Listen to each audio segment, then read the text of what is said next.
मैं चढ़कर तोड़ लेता हूँ। गिर गए ना? मैं लकी हूँ, कल मैंने ढेर सारे आम तोड़े थे। नहीं, मैं तोड़ूंगा। आज तो मैं ही तोड़ूंगा। नहीं नहीं, मैं तोड़ूंगा। मैं अगर चढ़कर तोड़ पाता तो इनकी तरह बातों में टाइम वेस्ट नहीं करता। आज मेरा लकी डे है बाबू, तोड़ूंगा तो मैं ही। इसमें लक का क्या लेना देना चीरू? क्या कहा? लक का क्या लेना देना? What's luck got to do with it? हाँ, यही टाइटल ठीक रहेगा मेरी स्टोरी के लिए। कौन सी स्टोरी अम्मा?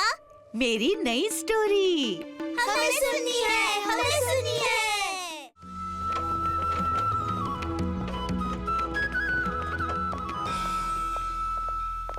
बड़े अरमानों के साथ थोड़े से सिक्के लेकर विमलावती शॉल खरीदने आई थी। इसका क्या दाम है? बस 10 सिक्के का है जी। बहुत महंगी बोल रहे हो। इतनी महंगी दुशाला कौन लेता है विजयनगर में? मैं लेती हूँ। हाँ? हाँ? विमलावती महिला की चमक दमक देखती रह गई। क्या रेशम की साड़ी थी, दोनों हाथों में ऊपर तक सोने की चूड़ियाँ। ये कोई और नहीं, राज ज्योतिष की पत्नी थी। अब उसके सामने विमलावती को कौन भाव देता? विमलावती राज ज्योतिष की पत्नी की ऐसी आओ भगत देखकर जल भुनकर सीधी अपने घर पहुंची। एक एक दो दो के सिक्कों में चील कौओं की कहानी लिख के खुश होते रहोगे? कुछ ऐसा काम करो जिसमें सिक्के ही सिक्के हो। तुम ज्योतिषी क्यों नहीं बन जाते? भविष्य बताना हंसी का खेल है क्या? यहाँ कलम चलाकर कहानियाँ लिखते हो, वैसे ही वहाँ ये हाँ, पासा फेंक के बना देना कोई कहानी। स्त्री हट के आगे तो बड़े बड़े हार जाते हैं। कमलेश कहाँ तक टिकता? कमलेश अपना झोला लेकर मार्केट में आता है और चबूतरे पर एक कोने में ज्योतिष का बोर्ड लगाकर बैठ जाता है। जानो अपना भविष्य, जानो जानो अपना भविष्य जानो। सुबह से दोपहर हुई, लेकिन कोई अपना भविष्य जानने के लिए नहीं आया। कमलेश घर जाने के लिए उठा ही था कि रुको ना भैया, रुको। मैंने अपने पति की दी हुई बहुत कीमती अंगूठी घुमा दी है। क्या तुम बता सकते हो वो कहाँ है? मैं कैसे बता सकता हूँ? मैं ही तो बता सकता हूँ। पासा फेंक के बना देना कोई कहानी। और फिर कमलेश पासा फेंकता है। कहाँ मुसीबत में फंसा दिया विमलावती ने। ये फांसा देख के क्या बताऊं इस महिला को।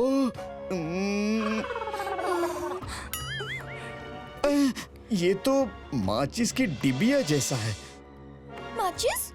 हाँ, माचिस। हाँ, माचिस। मुझे याद आया, मैंने माचिस की डिब्बी में अंगूठी छुपाकर अलमारी में रख दी थी। धन्यवाद भैया। ये लो भैया, मेरी तरफ से ये भेंट रख लो। देखा, पूरे महीने भर भी कागज पे कलम घिसते ना, तब भी इतनी आमदनी नहीं होती जितनी एक दिन में हुई है।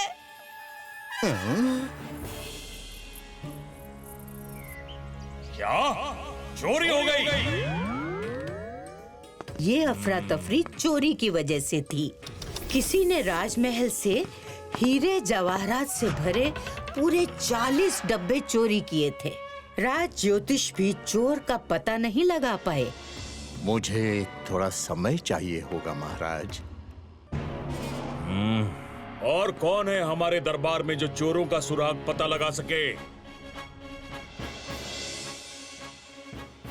महाराज, ये आदमी कोई और नहीं बल्कि उसी महिला का पति था जिसे कमलेश ने अंगूठी का पता बताया था।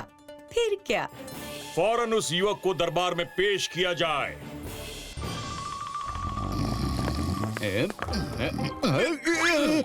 अरे कौन हो? कहाँ ले जा रहे हो मुझे? अरे यही है वो युवक महाराज। हमने सुना है कि तुम बहुत सटीक भविष्यवाणी करते हो। बताओ, राजमहल में चोरी किसने की? स्मरण रहे, भविष्यवाणी गलत हुई तो काल कोठरी में डाल दिए जाओगे।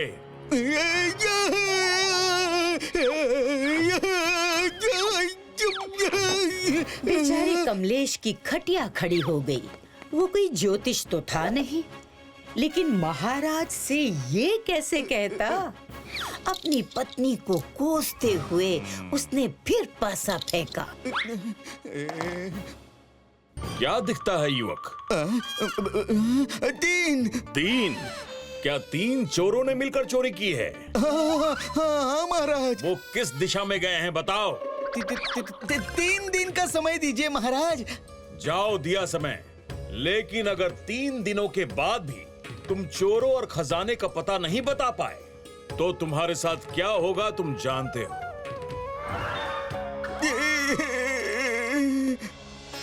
कमलेश ने 3 दिन का समय चोरों का पता बताने के लिए नहीं, घर के पकवान खाने के लिए मांगा था। वो ज्योतिष तो था नहीं, लेकिन जानता था कि 3 दिन के बाद तो उसे काल कोठरी की हवा खानी ही पड़ेगी। कमलेश काल कोठरी की हवा खाने से पहले अपने मनपसंद लड्डू खा लेना चाहता था। ये सब मेरे लालच की वजह से हुआ। हम भाग नहीं सकते। नहीं विमला, कोई फायदा नहीं। बस 3 दिन ही है मेरे पास। अब तो रोज ये बचे हुए 3 लड्डू खाऊंगा और महाराज से क्षमा मांगकर खुद ही काल कोठरी में चला जाऊंगा। वहीं दूसरी तरफ चोरों को भी इस बात की भनक थी कि कोई महाराज को उनका पता बताने वाला है। मूंगी, अगर उसने सचमुच महाराज को हमारा पता बता दिया तो? ना किसी ने हमें महल में जाते देखा, ना वहाँ से कुछ चुराते देखा, फिर वो कैसे हमारा पता बता सकता है? चोरों की मंडली में तय हुआ कि वो कमलेश के घर पर नजर रखेंगे।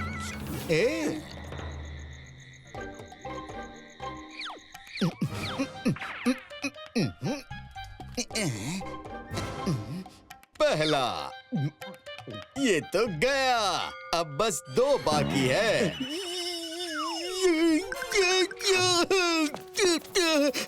कमलेश लड्डुओं की बात कर रहा था, लेकिन चोरों के साथी को लगा कमलेश ने उसे देख लिया। अगली रात दूसरा चोर कमलेश पर नजर रखने आया। आज दूसरा भी गया जी। उसकी अगली रात चोरों का सरदार खुद सच्चाई का पता लगाने के लिए आ गया। मजा आ गया विमला, ये आखिरी लड्डू भी गया। देखा मूंगी, कितना शातिर है ये। हम जैसे छोटे चोर उसके लिए लड्डू है। कल मैं महाराज को सारी सच्चाई बता दूंगा। चोरों को लगा कमलेश उनका पता महाराज को देने वाला है। माफ कर दो भाई, हमसे गलती हो गई। महाराज को कुछ मत बताना। यहाँ कमलेश को पता चला कि वो 3 दिनों से जिन 3 लड्डुओं की बात कर रहा था, चोरों को लगा वो उनकी बात कर रहा है। कमलेश का लक बाय चांस इस बार भी चल गया था। चोर वहाँ से चोरी के खजाने का पता बताकर उल्टे पैर भागे।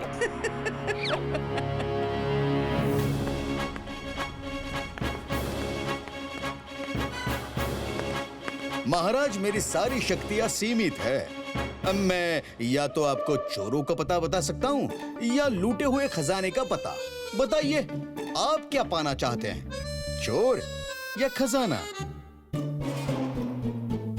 ये बोलते हुए कमलेश को बहुत डर लगा, क्योंकि खजाने का पता बताकर चोर तो भाग चुके थे।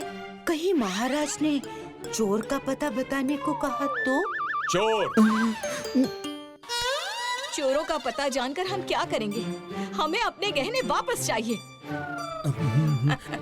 कमलेश का लक बाय चांस यहाँ भी चल गया। कमलेश ने जहाँ बताया था, चोरी हुए सारे गहने वहीं मिल गए। खुश होकर उन्होंने कमलेश को राज ज्योतिष का पद देना चाहा, लेकिन कमलेश जानता था कि लक बाय चांस चलता है, हरदम नहीं। क्षमा करें महाराज, मेरी सारी शक्ति इस खजाने को ढूंढने में चली गई है।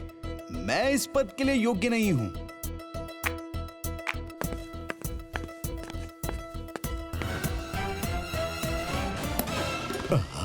उसके बाद कमलेश ने फिर कभी भविष्यवाणी नहीं की, न उसकी पत्नी ने ही जिद की। If you like this video, subscribe to our channel Murthy Media.